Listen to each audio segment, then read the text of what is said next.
ಅಂದುಕೊಂಡಿದ್ದು ಆಗಬೇಕು ಅಂತಂದರೆ ಒಂದು ಫಾರ್ಮುಲಾ ಇದೆ. ಏನು ಫಾರ್ಮುಲಾ ಈ ಮನಿ ಸೂತ್ರದಲ್ಲಿ ನಾನು ಹೇಳ್ಕೊಡೋದು ಅಂತಂದರೆ ಇಷ್ಟೊಂದಿದೆ, ಅದರಲ್ಲಿ ಇದು ತುಂಬ ಪ್ರಮುಖವಾದ. ಯಾವುದು ಅಂದರೆ 369 ಫಾರ್ಮುಲಾ ಗೊತ್ತಲ್ಲ. 3 6 9 ಗೊತ್ತಲ್ಲ. ಈ 3 6 9 9 + 6 15 15 + 3 ಎಷ್ಟು 16 17 18 1 + 8 ಎಷ್ಟು 9 ಗೊತ್ತಾಯ್ತಲ್ಲ. ಹಾಗಾಗಿ ನೀವು ಈ 3 6 9 369 ಫಾರ್ಮನ್ನು ಇಟ್ಕೋಬೇಕು. ನೀವು ಸಂಕಲ್ಪ ಬರೀತೀರಾ 369 ಸರಿ ಬರೀರಿ, ನಿಮಗೆ ಸಂಕಲ್ಪ ಹಿಡಿಯುತ್ತೆ. ಭಾಳಷ್ಟು ಜನ ದೇವ್ರ ಮಕ್ಕಳಾಗಬೇಕು ಅಂತ ಅಂದ್ಬಿಟ್ಟು ದೇವ್ರನ್ನ ಪ್ರದಕ್ಷಿಣೆ ಮಾಡಿದೆ.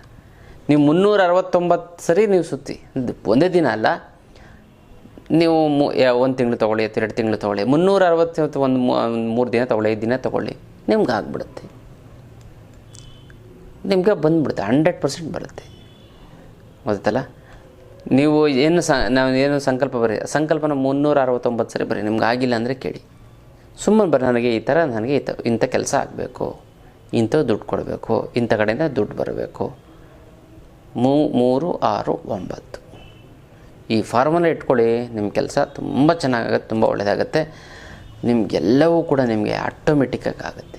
ಬರೀತೀರಾ 369 ಸರಿ ಬರೀರಿ ಗೊತ್ತಲ್ಲ. 3 ಸರಿ ಫಸ್ಟು ಬರೀರಿ, 6 ಸರಿ ಬರೀರಿ, ಆಮೇಲೆ 9 ಸರಿ ಬರೀರಿ, 30 ಸರಿ ಬರೀರಿ, ಅಥವಾ 60 ಸರಿ ಬರೀರಿ, 90 ಸರಿ ಬರೀರಿ. 3 6 9 ಪಕ್ಕ ಇಟ್ಕೊಬಿಡಿ ಈ ನಂಬರು. ಇದು ಅದೃಷ್ಟದ ಸಂಖ್ಯೆ. ಇದು ನಿಮಗೆ ಎಲ್ಲ ಕೆಲಸ ಕಾರ್ಯಗಳು ಪಟ್ಟ ಪಟ್ಟ ಪಟ್ಟ ಪಟ್ಟ ಅಂತ ಕೆಲಸ ಆಗಿಬಿಡುತ್ತೆ. ನೀವು 3 ಸರಿ ಹಾಕಿ ಆಗಲೋ 6 ಸರಿ ಹಾಕಿ ಒಂದು ಕೆಲಸಕ್ಕೆ ಕೈ ಹಾಕಿ, ಮತ್ತೆ 9 ಸರಿ ಹಾಕಿ, ನಿಮ್ಮ 9 ಸರಿ ಆಗಷ್ಟರಲ್ಲಿ 3 6 9 ನಮ್ಗೆ ಆಗ್ಬಿಡುತ್ತೆ. ಅಸಾಧ್ಯವಂಥದ್ದು ಯಾವುದು ಇಲ್ಲ. ಅದಕ್ಕೋಸ್ಕರ ಈ 369 ಫಾರ್ಮುಲಾ ಇದನ್ನು ಯಾವ ರೀತಿ ಬರೀಬೇಕು, ಯಾವ ವಿಚಾರದಲ್ಲಿ ಎಷ್ಟು ಸರಿ ಬರೀಬೇಕು, ಗೋಡೆ ಮೇಲೆ ಬರೀಬೇಕಾ, ಅಥವಾ ಪುಸ್ತಕದಲ್ಲಿ ಬರೀಬೇಕಾ, ಅಥವಾ ಮನಸ್ಸಲ್ಲಿ ಬರ್ಕೋಬೇಕಾ? ಇವಾಗ ಯಾರೂ ಬರೀತಲ್ಲ, ಎಲ್ಲ ನೋಟ್ ಪ್ಯಾಡು ಮೊಬೈಲಲ್ಲೆಲ್ಲ ಬರ್ಕೊಬಿಡ್ತಾರೆ. ಯಾವ ರೀತಿ ಬರೀಬೇಕು ಅನ್ನೋದನ್ನು ನಾನು ತಿಳಿಸ್ಕೊಡ್ತೀನಿ ಗೊತ್ತಲ್ಲ. ಇದು ವಿಶೇಷವಾದೊಂದು ಮನಿ ಸೂತ್ರದ ವಿಚಾರ.